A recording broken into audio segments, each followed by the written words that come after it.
से कोई नहीं बता पा रहा था और बाहर जाके कुछ लोगों ने उसको बताया, सर जेल में एक व्यक्ति बंद है। Is a very wise man, बहुत बुद्धिमान लड़का है वो, उसको बुलाओ, उसको ट्राई करो, काम हो जाएगा। और राजा ने यूसुफ को बाहर निकाला। ओ बाइबल कहती है जंजीरों से जकड़ा हुआ व्यक्ति बाहर आया और राजा के सामने खड़ा हुआ। राजा ने उससे कहा, बता 7 पतली भैंसों को 7 मोटी भैंसों ने खाया, इसका मतलब क्या है? इतनी सफरिंग करने के बाद भी यूसुफ ने, पता है राजा को क्या कहा? मुझे इसका अर्थ नहीं पता है, लेकिन भेदों का प्रकट करता स्वर्ग में है, मैं उससे प्रार्थना करूंगा कि वो तुझे बताए। What a man of God. इतनी तकलीफें भुगतने के बाद भी वो अपने परमेश्वर का आदर कर रहा था। ओ, हम गीत गाते हैं, धन्य हो प्रभु का नाम, blessed be the name of the Lord. आप गीत गाते हैं ना, ये गीत नहीं था, ये अय्यूब के अंदर वचन है। जब अय्यूब के 10 बच्चे मर गए, प्रॉपर्टी चली गई, बीमार हो गया, उसकी पत्नी ने उसे कहा खुदकुशी कर, उस समय अय्यूब ने कहा, प्रभु ने लिया, प्रभु ने दिया, प्रभु का नाम धन्य है। वेट, ये जो वचन है, एक आदमी ने खुशी में नहीं अपने गम में कहा है। खुदा प्रभु उनके मन से निकाल देता था कि ये लड़का थोड़ा अंदर रहे। मैं आप में से हर एक को कहना चाहता हूं, अगर आप एक सही व्यक्ति हैं और उसके बाद भी आपकी जिंदगी में तकलीफें खत्म नहीं हो रही हैं, मैं आपको कहना चाहता हूं, आने वाले दिनों में परमेश्वर ने आपके लिए कुछ महान रखा है। Oh, God is doing something awesome. बड़ी परीक्षाएं, बड़ी बुलाहट का चिन्ह है।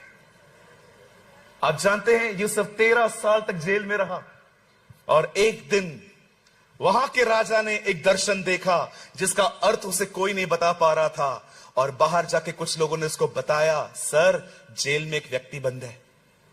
Is a very wise man, बहुत बुद्धिमान लड़का है वो, उसको बुलाओ, उसको ट्राई करो, काम हो जाएगा। और राजा ने यूसुफ को बाहर निकाला। ओ बाइबल कहती है जंजीरों से जकड़ा हुआ व्यक्ति बाहर आया और राजा के सामने खड़ा हुआ। राजा ने उससे कहा, बता 7 पतली भैंसों को 7 मोटी भैंसों ने खाया, इसका मतलब क्या है? इतनी सफरिंग करने के बाद भी यूसुफ ने, पता है राजा को क्या कहा?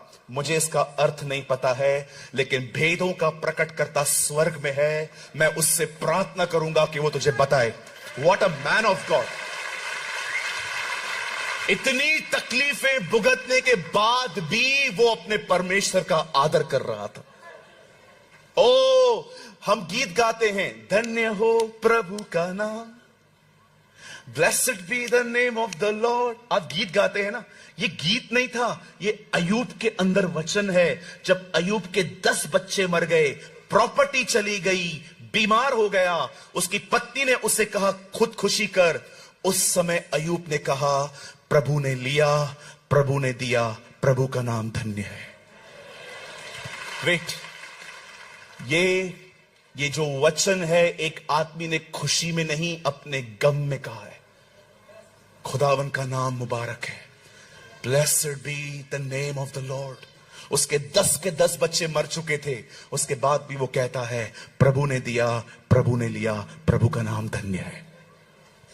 आप जानते हैं यूसुफ ने प्रार्थना की और यूसुफ ने उसको बता दिया, सर आपको मैं बताना चाहता हूं इसका अर्थ क्या है। आने वाले 7 साल जो हैं, भरपूरी के साल हैं, बहुत अनाज उग सकता है, लेकिन उसके बाद जो 7 साल आएंगे वो अकाल के साल हैं। हमें इस 7 सालों में पूरा अनाज इकट्ठा करना चाहिए ताकि हम उन दिनों में खा सकें जब कुछ ना हो। अब जब उन लोगों ने एक 30 साल के लड़के की विजडम देखी, अंडरस्टैंडिंग देखी और उसके ऊपर जो अभिषेक था जो उसको जेल में प्राप्त हुआ था, उसने पूरा काउंसिल बुलाया और कहा, हम चाहते हैं ये काम तू कर। वो लड़का जो जेल में कैदी था, एक दिन में वो बादशाह बन गया। अब मैं आपको कुछ बताना चाहता हूं, बड़े ध्यान से सुनिए। ये तो नॉलेज है जो मैंने आपको बताया। It is all only knowledge. ये सब बाइबल में लिखा है, कोई प्रकाशन नहीं है मेरे पास। बड़े सीधे तौर से मैंने आपको बताया, ये बाइबल में है। अब मैं आपको कुछ बताना चाहता हूं जो बाइबल में नहीं है, जो पवित्र आत्मा ने रिवील किया है। आप जानते हैं, परमेश्वर ने कहा था मैं तुझे एक बड़ा व्यक्ति बनाऊंगा, लेकिन बड़ा व्यक्ति तो बनना छोड़ो, यूसुफ की वहां से परीक्षाएं चालू हो गई। उसके भाइयों ने मारा, उस बहन ने गलत एलिगेशन लगाया और अंत में वो जेल में गया, और जेल के बाद वो सीधा राजा से मिला। मैं आप में से हर एक को बता